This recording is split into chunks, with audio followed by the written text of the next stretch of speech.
Welcome to Salon Talks. I am Mary Elizabeth Williams, and this guy is Zach Braff. He is an Emmy and Golden Globe nominated, Grammy-winning writer, actor, director, and of course, New Jersey native. You know him from his 9 seasons on Scrubs, from the classic Garden State, so many other roles and projects. He's also now co-starring in A Little White Lie, the new film that's out now, and most importantly, though, we want to talk today. You have written and directed a brand new film, your first in 5 years.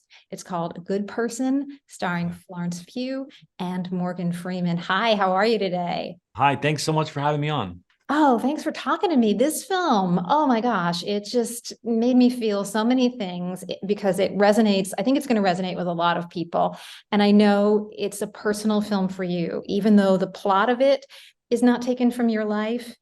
A lot of the experience and the emotion of it is. Talk to me a little bit about the inspiration for this story. Well, you're right. The plot itself is fiction, and I made it up. But the inspiration for what I wanted to explore came from my own life. I have experienced a lot of grief and loss in the last 4 years. I lost my sister and I lost my father. And then in the pandemic, my best friend got COVID and he was living with me and died. He was 41 years old. And he left behind his wife and a young baby. So all of this was at the forefront of my mind, my standing up from my own grief, and then also watching my friend Amanda Klutz and just being just feeling shattered for her and wondering how she was going to start over again. And so when I sat down in lockdown to write something, this is just what was on my mind. I wanted to explore this, but find a way to do it with humor.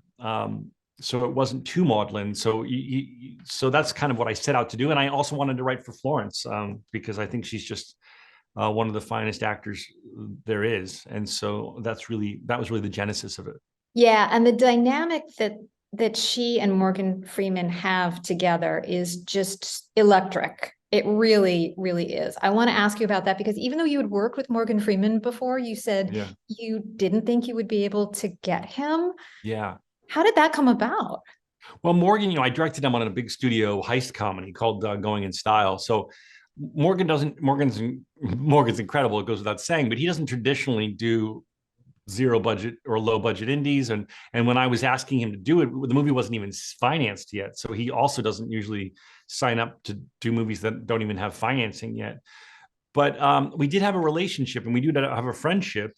And he just really responded to the script. He read it right away. He called me and he said, I see myself on every page of this script. And I was like, does that mean yes? And so then he said yes, and he came aboard. I was just so, when I was writing it, I didn't know that I'd get someone like Morgan, but I pictured that diner booth scene, and I pictured Florence opposite, this young ingenue that the world is so excited about, that people who love movies are just really excited about, and then I pictured opposite some older amazing legend, and that was already interesting to me. I didn't know who it was going to be. Then when it became Morgan, I was like, oh my God, that's really cool. Just picture the two of them going toe to toe in the film. Just felt fascinating to me because they're both the highest level actors that we have. So it just felt like a really interesting pairing. And it's very different because you did write this, but you did write Florence's part for her. Yeah. And so, and I know that I've read that you even put certain quirks and attributes that she has into this character. Yeah. I'm just wondering what it's like writing when you do have one character so specifically that you're writing for the actor, and then you have another character that you're really inventing whole from Well, I cloth. went back, to be honest. I went once it wasn't too much tweaking, but because I know Morgan pretty well, I also went back once we got him and tailored it a little bit to him, just because not only do I know him as from all the movies I love that he's been in, but we made a film together, so I know just his I just know him and the way he talks, and we all love his voice so much. So I think I went back and tailored it a little bit, made it a little more bespoke for Morgan. But Florence, even down to the fact that she sings and writes music, and often does it as a means of therapy for herself. It's almost like she said it's almost like journaling for her. So I folded that into the film as someone, and Florence actually writes the two songs that she actually wrote the two songs that her character performs in the film. Yeah, I noticed that at the end because when I first heard the voice, you don't see that it's her singing, and I thought, who is this? I And know, and I keep hearing that people are shazamming the track, and it's not coming up. Although it is going to come up soon because Florence recorded it, and it will be Shazamable. But at these early screenings, it's not up yet. So I love hearing that people are like, "What is this?" And it's her. well, let me ask you a little bit about this, and then I want to talk about the story of the film too. But obviously, you are the guy for whom the phrase "the Zach Braff effect" was created. Music is such an integral part of the way that you tell stories, and without giving anything away about the film, there are so many different musical beats in it, and there are so many different well-timed and really delightful and surprising musical cues in it. Thank How you. does that come together for you in the writing and then in the directing, pulling it all together to have the music be part of that story? But it's funny. Back in the Garden State era, I copied another writer who did this thing where he would put the musical cues into the script, and then he provided a CD with the script, and he'd say, "Okay, now play when you're listening to this scene, play track two." And I did that actually with Garden State. They didn't ultimately be the exact same cues that ended up in the film, but I thought it was a really clever thing that I took from this other writer. Um, and then nowadays, I in the script it would say something like, a killer song kicks in. I didn't specify because I just didn't. I knew from experience that you can love a song so much, but until you watch it to picture and this magical alchemy happens that causes the little hairs on your arm to rise, you just don't know. So I create playlists and stuff, and playlists like songs that would be awesome in a movie. And then Florence had ideas, and I had a music supervisor that had great ideas. So it's a complete collaboration. And then my editor Dan Schalk and I just try things and we play with them. And it isn't until the hairs are standing on your arms that you go, okay, well that's definitely a candidate. That's doing something to me. And I think that might have started just loving musicals. I grew up going to musicals with my father. He loved them, and it was a very early education in the power of song and storytelling. And so I think I just kind of had 10,000 hours of being moved by music and storytelling, so that by the time I made Garden State, I knew how to do it. You were activated. You're ready. You were locked Yeah, and loaded and ready to go, right? yeah. Your sleeper cell had been awakened. My sleeper cell. I want to ask that we've talked so much about the film, but we haven't really talked about the film, the story of it.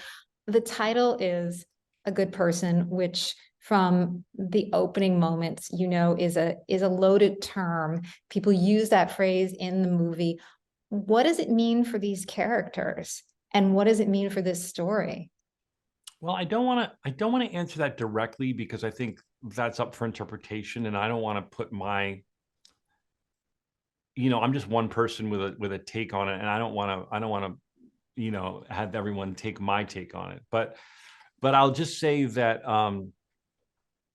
they're both pontificating on what it means to be a good person and who is a good person. Um, you know, Florence's character Allison actually brings it up herself when she's talking about her father who abandoned her family, and how as a child she wrestled with thinking it might have been her fault, and then she says to Zoe Lister Jones's character, I started to think that maybe just some people aren't good. Um, so in addition to the time that Morgan mentions that she does too, they're both kind of wrestling with that idea, and also I think when trauma hits and horrible things happen to us and to our friends and to our loved ones, it's just a very human response to be like, why me? I'm not a bad human being. Why is this horrible thing happened to me? And also when we see people in our lives that horrible things happen to, this horrible thing that happened to my friend Amanda and her son Elvis, who survived Nick Cordero's death. Why them? She's an angel. She's just the sweetest, kindest person you ever met, who happens to be, for what it's worth, a very religious person. Why her? She's a good person. So that was sort of the impetus for putting it as the title. One of the things that really hit me in the gut in the film, without giving away any of the spoilers or anything, is it explores this idea of how entitled we are to feel grief and what happens when we feel like I'm not allowed. I'm not allowed to feel something. And especially coming sort of out of the pandemic. Absolutely. Sort of, that feeling of, oh, you lost more than I did, so I shouldn't feel what I feel. Or you like quantifying where we are on spectrums of grief, whether it's because of proximity or because of the amount of time that has gone by. That felt like something I have not seen before in a stories act. Thank you. That's an amazing comment. Thank you so much. But I would even add to what you're saying. And for me, it's a story about coming, the whole thing is a bit of a metaphor for experiencing the pandemic. I don't think that many people have processed what this trauma did to us as a species, as a country. Certainly to all of our psyches. I don't know that we have enough distance yet to see how we're all standing back up still from what happened to us. We're just kind of moving on without necessarily, maybe it's too soon to really glance at it with any perspective. But I finished this movie in the middle of last year, so for me, I watch it now with a little bit of perspective and going, wow, that writer's really writing about a couple things, but also, it's, to me, it reeks of coming out of the pandemic. Yeah, absolutely. And it's also takes on the issues of addiction and the opioid epidemic and the ways in which certain scenes are shot from inside this perspective Yeah. of addiction or substance use. I was really fascinated with what you were doing as a director there. How did you compose that to tell this story of also addiction and specifically opioid addiction? Well, I wanted the challenge was to have an audience member, a lot of adult audiences members can relate to having drank too much or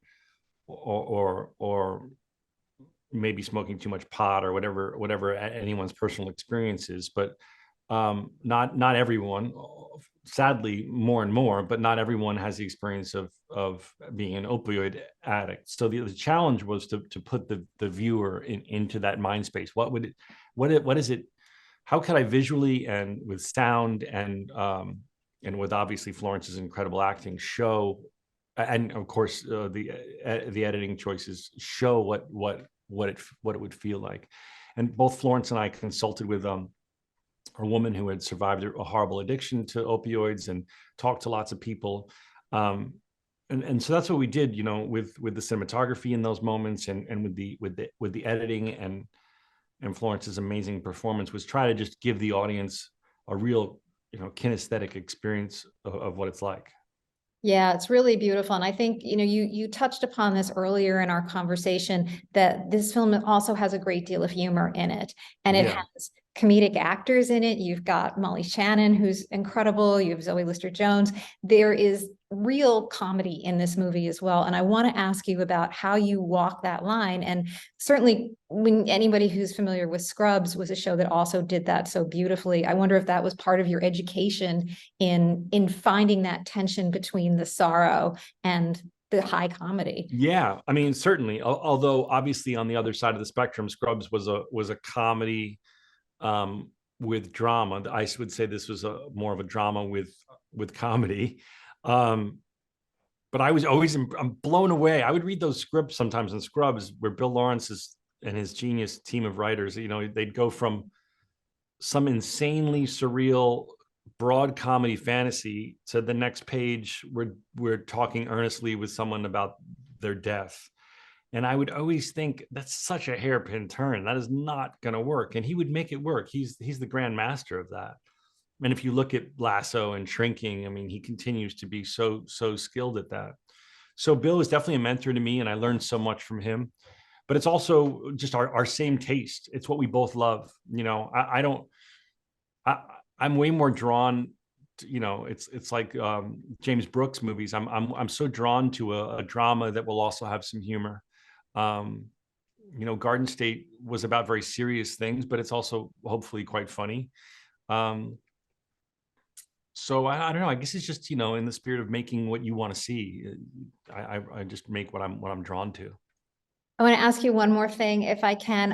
As a New Jersey native, I know that you shot this movie in a lot of your hometowns. To me, this movie exists in the same cinematic universe as Garden State. I Yeah, believe these characters may know each other. yeah. I'll tell you a funny little. Oh, sorry. Finish your question. No, I was just gonna say, am I totally blowing smoke?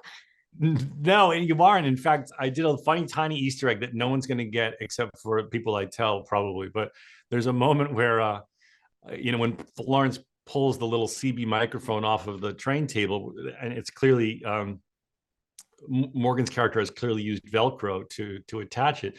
When we were in the sound mix, I was like, should we make that Velcro really quiet? So in the cinematic universe, the Morgan's character has used the silent Velcro. So I guess, yeah, I guess if Morgan bought silent Velcro, that yeah, they exist in the same, maybe not at the same time, but the same world. The same universe. Zach, I love it. Now I got to go back and rewatch the movie. Zach, the movie is called A Good Person. Absolute pleasure to talk to you. Absolute privilege. What a beautiful film. Congratulations on it. And Thank you you so much. so Thanks much. for talking to me. I appreciate it.